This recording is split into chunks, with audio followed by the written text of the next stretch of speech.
Question number 7, subtract 3/4 from 1/3। देखिए आपको minus करना है कितना, 3/4 कहां से, 1/3 से। तो देखिए इस क्वेश्चन में बच्चे ना मिस्टेक कर देते हैं। मिस्टेक क्या करते हैं वो मैं आपको पहले बता देता हूं। तो सेवंथ का फर्स्ट पार्ट वो क्या करते हैं, 3/4 में से माइनस कर देते हैं 1/3, लेकिन आपको क्या करना है, 1/3 में से सब्ट्रैक्ट करना है। जो बाद में लिखा है ना उसको आपको पहले लिखना पड़ेगा कि 1/3 में से सब्ट्रैक्ट करना है कितना, 3/4। कुछ बच्चे उल्टा कर देते हैं, पहले लिखते हैं 3/4 फिर माइनस फिर 1/3। तो ऐसा नहीं करना है। फ्रॉम के बाद जो चीज है उसको हमेशा कहाँ लिखोगे, माइनस में पहले। ठीक है, अब इसको सॉल्व कर दो। तो आप जानते हो इन दोनों का एलसीएम कितना आएगा, 12। 3 को 12 बनाने के लिए 4 से मल्टीप्लाई, उस 4 की 1 से, तो 4 1 जा 4, माइनस 4 को 12 बनाने के लिए 3 से मल्टीप्लाई, उस 3 की 3 से यानी कि 9। तो आंसर क्या आया है, माइनस का 5/12। क्यों, क्योंकि प्लस माइनस माइनस, 9 बड़ा है 4 से, 9 के आगे सिंबल माइनस का है इसलिए माइनस का 5/12। सेकेंड पार्ट देखिए आप, -5/6 फ्रॉम 1/3। तो आप जानते हो 1/3 को पहले लिखोगे, अभी बताया मैंने आपको। फिर इसमें से माइनस करना है, करना कितना है माइनस, ये नंबर कितना, माइनस का 5/6, ये नंबर माइनस करना है।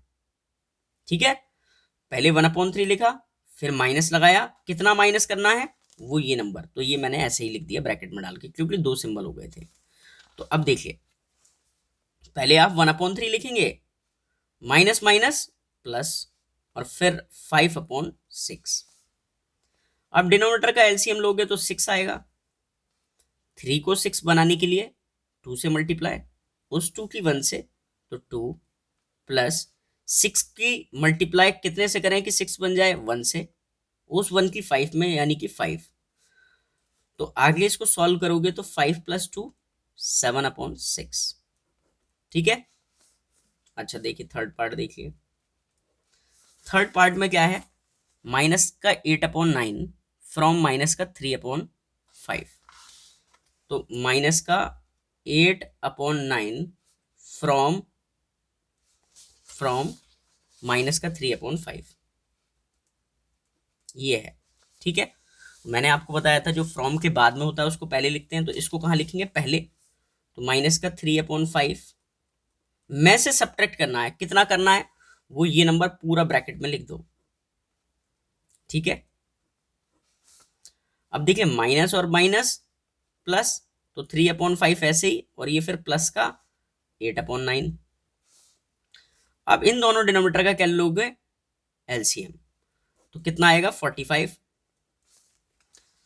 अब 5 को 45 बनाने के लिए 9 से मल्टीप्लाई, और 9 की 3 से, तो 9 3 जा 27,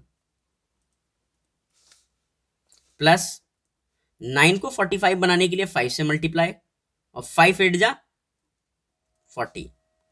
अब आप इसको सॉल्व कर लो, देखिए माइनस और प्लस माइनस, यानी कि 40 में से आपको 27 माइनस करने हैं, तो कितना बचेगा, 13। सिंबल उसका आता है जो बड़ा हो, 40 बड़ा है या 27, 40 बड़ा है, उसके आगे सिंबल प्लस का था इसलिए प्लस का, अपॉन 45। फोर्थ पार्ट देखिए, फोर्थ पार्ट है माइनस का 9/7 फ्रॉम -1। माइनस का 9/7 फ्रॉम माइनस का 1। ठीक है, यही है क्वेश्चन। तो मैंने बताया फ्रॉम के बाद जो है वो क्या आएगा, पहले इसमें से सब्ट्रैक्ट करना है। तो सब्ट्रैक्ट का सिंबल कितना करना है, वो ये नंबर करना है, तो इसको ब्रैकेट में डालो। ठीक है, अब देखिए माइनस और माइनस, माइनस माइनस प्लस, और 9/7। अब देखिए एलसीएम कितना आएगा इसका, 7। तो 7 की मल्टीप्लाई इससे करोगे तो माइनस का 7 और प्लस 9। अब ये माइनस है और ये प्लस है, प्लस माइनस माइनस, तो 9 में से 7 गई, कितना बचेगा, 2, बड़ा 9 है इसलिए प्लस का, और अपॉन 7, यही आपका आंसर है। ठीक है, सिक्स। अब फिफ्थ पार्ट देखिए, फिफ्थ पार्ट है हमारा माइनस का 18/11 फ्रॉम 1। माइनस का 18/11 फ्रॉम 1 सब्ट्रैक्ट करना है हमें, ठीक है। तो फ्रॉम के बाद में जो है वो 1 है, तो उसको पहले लिखेंगे। इसमें से सब्ट्रैक्ट करना है, कितना करना है, ये नंबर। तो ब्रैकेट में लिखो माइनस का 18/11। अब माइनस माइनस क्या होता है, प्लस, ठीक है। अब देखिए नीचे तो डिनोमिनेटर में 11 आएगा, 11 वन जा 11 प्लस 18, दोनों को ऐड करो आप तो 29/11, ठीक है। अब देखिए अगला पार्ट, सिक्स्थ पार्ट है हमारा, माइनस का 13/9 सब्ट्रैक्ट करना है, कहां से, 0 से। तो पहले लिखेंगे 0, इसमें से सब्ट्रैक्ट करना है, कितना करना है वो ब्रैकेट में लिख दो, ये माइनस का 13/9। अब देखिए माइनस माइनस प्लस 13/9, तो आप जानते हो 0 ऐड करोगे किसी नंबर में तो वही नंबर आ जाता है, एडिटिव प्रॉपर्टी ऑफ 0, ठीक है। तो यही हमारा आंसर हो गया। सेवंथ पार्ट देखिए, सेवंथ पार्ट है हमारा, माइनस का 32/13, माइनस का 32/13 फ्रॉम कितना, -6/5। अब देखिए मैंने आपको बताया कि सब्ट्रैक्ट करना है तो जो फ्रॉम के बाद में है उसको पहले लिखेंगे, फिर सब्ट्रैक्ट का सिंबल, और फिर इस नंबर को ब्रैकेट में, ब्रैकेट में क्या, ये माइनस का 32/13।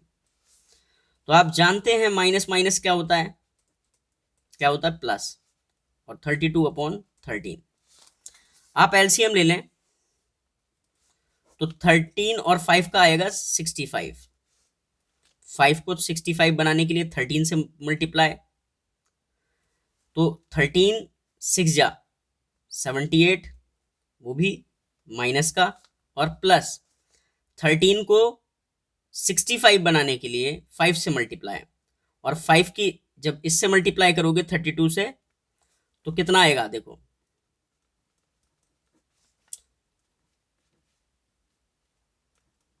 160, ठीक है। अब देखिए 160 में से 78 माइनस करना पड़ेगा क्योंकि प्लस माइनस माइनस होता है, तो 10 में से 8 गए तो कितना बचा, 2, और इधर 15 में से 7 गए तो 8 बचा, तो कितना आया, 82/65। लोएस्ट टर्म में जा नहीं रहा इसलिए यही आंसर हो गया। अब देखिए एट्थ पार्ट, एट्थ पार्ट क्या है, माइनस का 7 फ्रॉम माइनस का 4/7, माइनस का 7 सब्ट्रैक्ट करना है, कहां से, माइनस का 4/7 से, ठीक है। तो सब्ट्रैक्ट करना है तो फ्रॉम के बाद में जो लिखा है उसको पहले लिखा, फिर इसमें से सब्ट्रैक्ट करना है कितना, इसको सिंबल के साथ में डालना है ब्रैकेट में। अब आगे देखिए माइनस माइनस प्लस, तो प्लस का 7, अब क्या करना है आपको, एलसीएम लेना है, 7 आएगा, 7 की मल्टीप्लाई इससे, ठीक है। देखिए पहले तो आप क्या लिखेंगे, माइनस का 4, और फिर प्लस 7 7 जा 49, ठीक है। आपको नहीं समझ में आता है तो 1 लेट करके आप वैसे ही कर लो जैसे आपको पहले सिखाया गया है। अब 45 ये 49 में ऐड करना है कितना, माइनस का 4, तो प्लस माइनस माइनस, यानी कि 49 में से 4 गया तो कितना बचा, 45/7, ठीक है। चाहो तो आप इसे मिक्स्ड फ्रैक्शन में भी आंसर कर सकते हो, वैसे यहीं पर आंसर है, लेकिन अगर आपके टीचर चाहते हैं तो आप 7 से डिवाइड करो किसको, 45 को, तो आप कितना लिखोगे, 6 जा 42, और रिमाइंडर कितना, 3। तो आप इसको और भी क्या लिख सकते हो, 7 का 7, टेबल कितने बार गया, 6 बार, और रिमाइंडर कितना आया, 3। आप ये भी लिख सकते हो, ठीक है। तो आई होप आपको पार्ट समझ में आया होगा। चलते हैं नेक्स्ट क्वेश्चन पर।